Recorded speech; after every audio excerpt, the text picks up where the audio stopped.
السلام علیکم دوستو، ایک بار جبرائیل علیہ السلام نبی کریم صلی اللہ علیہ وآلہ وسلم کے پاس آئے تو آپ صلی اللہ علیہ وآلہ وسلم نے دیکھا کہ جبرائیل علیہ السلام کچھ پریشان ہے۔ آپ صلی اللہ علیہ وآلہ وسلم نے فرمایا، جبرائیل کیا معاملہ ہے کہ آج میں آپ کو غمزدہ دیکھ رہا ہوں؟ تو جبرائیل علیہ السلام نے عرض کی، اے محبوب، کل میں اللہ پاک کے حکم سے جہنم کا نظارہ کر کے آیا ہوں، اس کو دیکھنے سے مجھ پہ غم کے آثار نمودار ہو رہے ہیں۔ نبی کریم صلی اللہ علیہ وسلم نے فرمایا کہ جبرائیل مجھے بھی جہنم کے حالات بتاؤ۔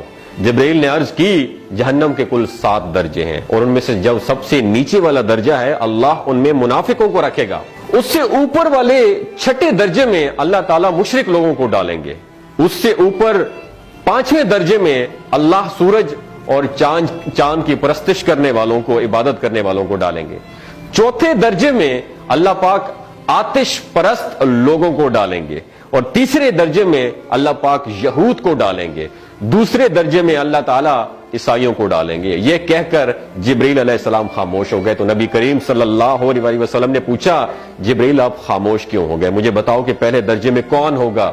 جبرائیل علیہ السلام نے عرض کیا کہ اے اللہ کے رسول، پہلے درجے میں اللہ پاک آپ کی امت کے گناہگاروں کو ڈالیں گے۔ جب نبی کریم صلی اللہ علیہ وسلم نے سنا کہ میری امت کو بھی جہنم میں ڈالا جائے گا تو آپ بے حد غمگین ہو گئے اور آپ نے اللہ کے حضور دعائیں کرنا شروع کر دی۔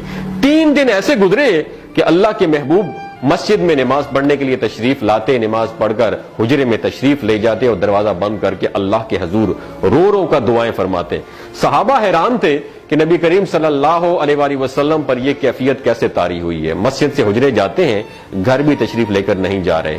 جب 3را دن ہوا تو سیدنا ابو بکر صدیق رضی اللہ تعالیٰ عنہ سے رہا نہیں گیا، وہ دروازے پر آئے اور دستک دی اور سلام کیا، لیکن سلام کا جواب نہیں آیا۔ آپ روتے ہوئے سیدنا عمر رضی اللہ تعالیٰ عنہ کے پاس آئے اور فرمایا کہ میں نے سلام کیا لیکن سلام کا جواب نہیں پایا، لہٰذا آپ جائیں، ہو سکتا ہے آپ کو سلام کا جواب مل جائے۔ آپ گئے تو آپ نے 3 مرتبہ سلام کیا لیکن سلام کا جواب نہ آیا۔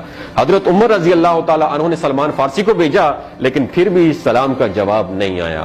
حضرت سلمان فارسی نے واقعے کا تذکرہ حضرت علی رضی اللہ تعالیٰ عنہ سے فرمایا۔ انہوں نے سوچا کہ جب اتنے عظیم شخصیت کو سلام کا جواب نہیں ملا تو مجھے بھی خود نہیں جانا چاہیے، بلکہ مجھے ان کی نور نظر بیٹی حضرت فاطمہ رضی اللہ تعالیٰ عنہا انہیں اندر بھیجنا چاہیے۔ لہٰذا آپ نے حضرت فاطمہ رضی اللہ تعالیٰ عنہا کو سب احوال بتا دیا۔ آپ حجرے کے دروازے پر آئیں، ابا جان السلام علیکم، بیٹی کی آواز سن کر محبوب کائنات اٹھے، دروازہ کھولا اور سلام کا جواب دیا۔ ابا جان، یہ آپ پر کیا کیفیت ہے کہ 3 دن سے آپ یہاں پہ تشریف فرما ہے؟ نبی کریم صلی اللہ علیہ وسلم نے فرمایا کہ جبرائیل نے مجھے آگاہ کیا ہے کہ میری امت بھی جہنم میں جائے گی۔ فاطمہ بیٹی، مجھے اپنی امت کے گناہگاروں کا غم کھائے جا رہا ہے اور میں اپنے مالک سے دعائیں کر رہا ہوں کہ اللہ ان کو معاف کر دے اور جہنم سے بری کر دے۔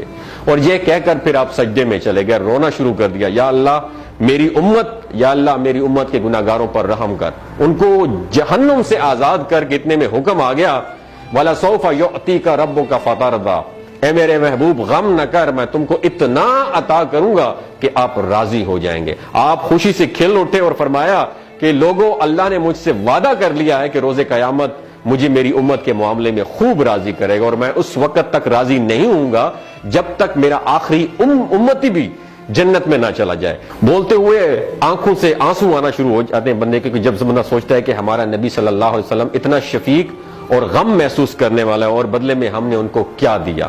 آپ کا 1 سیکنڈ اس ویڈیو کو دوسرے لوگوں تک پہنچانے کا سورس ہے۔ میری آپ سے عاجزانہ اپیل ہے کہ لا حاصل اور بے مقصد پوسٹیں ہم شیئر کرتے رہتے ہیں، لیکن آج اپنے نبی کی رحمت کا یہ پہلو کہیں ہم سے مس نہ ہو جائے۔